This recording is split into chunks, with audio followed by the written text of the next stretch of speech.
as we edge closer to the month of July, I thought I'd bring you a brand new update on what the bookmakers currently think out in the championship, who they expect to go up and who they think will go down. So let's waste no more time and get stuck in with it.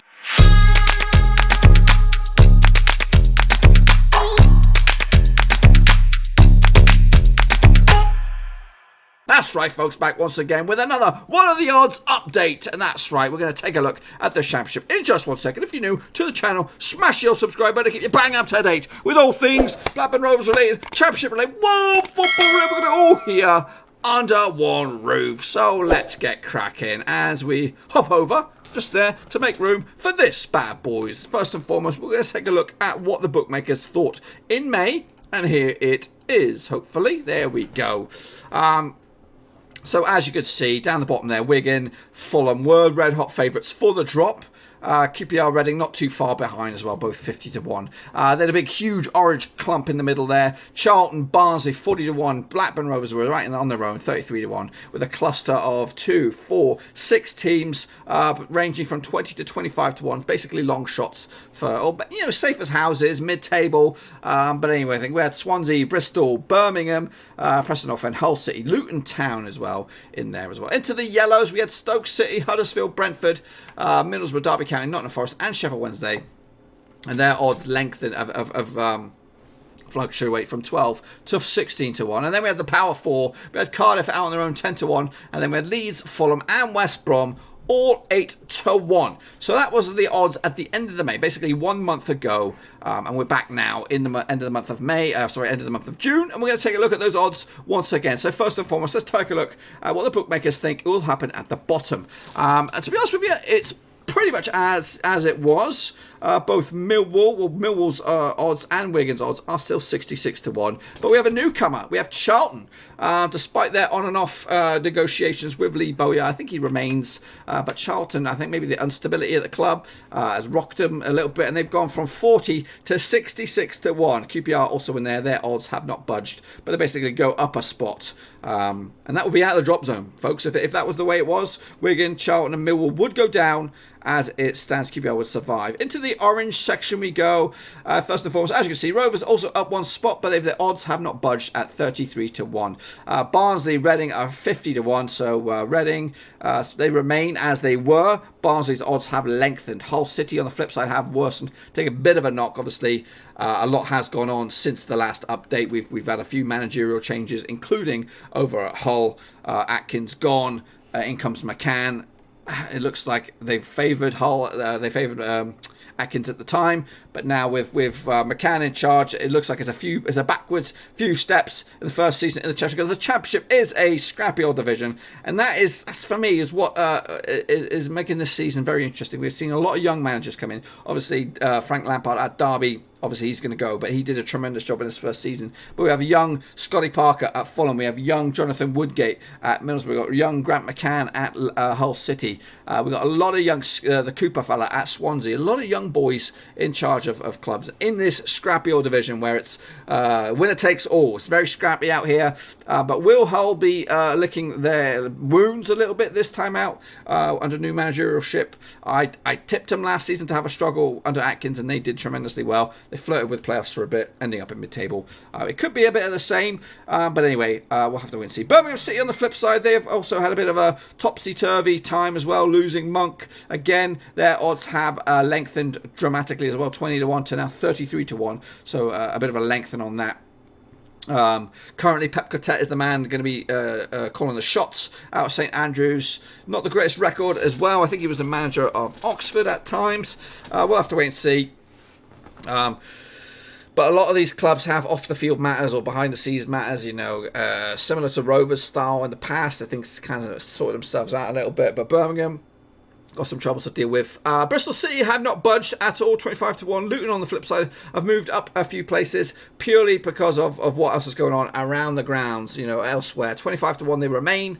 Swansea also a 20-1 despite change of manager or the new manager. So they did lose Potter last time out, brought in this new youngster, and again, things just seem to be keeping themselves out of the news, keeping themselves out of the headlines for the right reasons.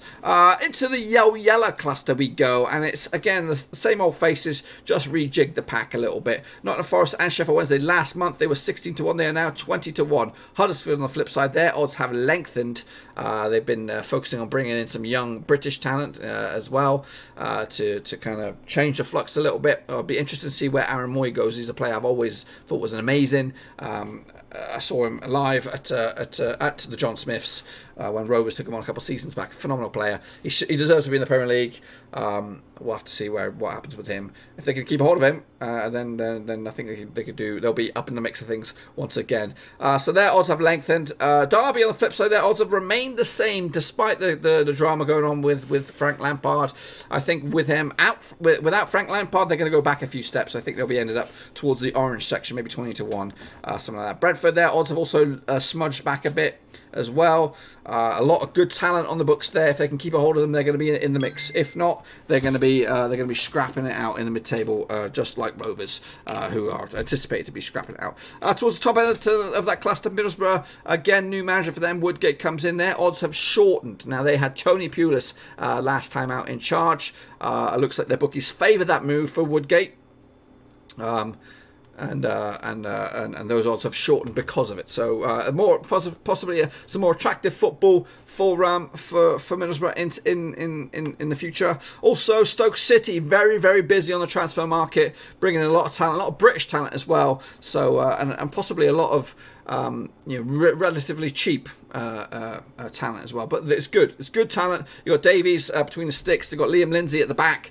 Nick Powell, one of the good players a couple of seasons back in League One. It wasn't the best, obviously. It was a Dacky boy, but you know what I mean. They're bringing in some good talent. They're probably going to try and offload a lot of expensive flops and then kind of sort themselves out financially. But they're doing things the right way over at Stoke right now. Get themselves to more of a traditional club instead of going all international. But anyway, so that is the cluster of yellow. But what about the top four? Well, here it is. It is the same four faces, but the odds have changed a little bit. Cardiff remain the same, 10-1 with Neil Warnock in charge. He knows how to get out of this division. Can he do it again? Hope so for him, for his sake. West Brom on the flip side, they also have a new manager as well. Slaven Bilic just come in. Their odds have lengthened due to it, maybe. I think beforehand, depending on who would have come in, the odds might have reduced. But they have lengthened after the appointment of Bilic. Meanwhile, Fulham have not budged at 8-1. They remain second favourites behind Leeds. I think last time, in fact, in the month of May, there was a three-way tie, Leeds, Fulham and West Brom, to go all out. But right now, Leeds are on their own, according to the bookmakers, 5-1. They've been very quiet on the transfer market in regards to actually getting signings done and dusted. They've been linked with everybody under the sun, including Francesco Totti, which is absolutely bonkers. But right now, as it stands, this is the state of flux in the bookmakers' eyes. We'll be back again at the end of the month of July to give you a final what are the odds update, and we'll compare the odds and see how if it's changed dramatically. Because there's still a lot. This is probably the busiest next 4 weeks of the season, transfer-wise, getting things done. Pre-season starts off. But from in my point of view, for Blackburn Rovers, I would like to see if we're going to have a change of formation, change of style of football, or what. It's very interesting.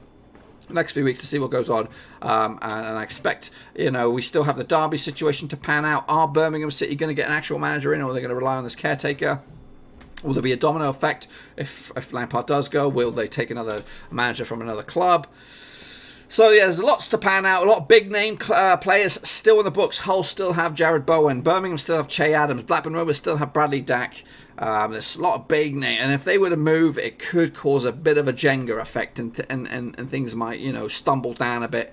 We'll have to wait and see. But hopefully you did enjoy this little update. If you did, smash the thumbs up. And if you do, smash the subscribe. Also, I'll be trying to do the other divisions as well, Premier League and League 1, League 2. Make sure to check them suckers out. But anyway, give me your thoughts and opinions about what you think will happen this season in the Championship in the old chat section down below. Stick your comment down there, and I'll have a good old read about it, and maybe I'll mention it next time out on the next update, which will will be in about 4 weeks' time, maybe the 20-something of July, and hopefully we'll have a clearer indication of what the bookmakers think. Also, again, these are bookmakers' opinions, not mine. I have my own prediction, and again, that'll be out in about 3 or 4 weeks' time. As I'm waiting a little bit. It's a little bit too early to call your shots just yet. But if you want to give me your top 6 predictions for the championship, stick them in the old chat section down below. Anyway, until I see you again very, very soon, because it just rains videos here at Blackburn Overseas. Until then, thumbs up, subscribe. Thanks again for watching. Please like, share, and most importantly, hit the subscribe button to keep you bang up to date with all things Blackburn Rovers related, championship related, football related. We've got it all covered right under one roof. And while I still have you, please be sure to check out some of the old videos scattered along here. I hope.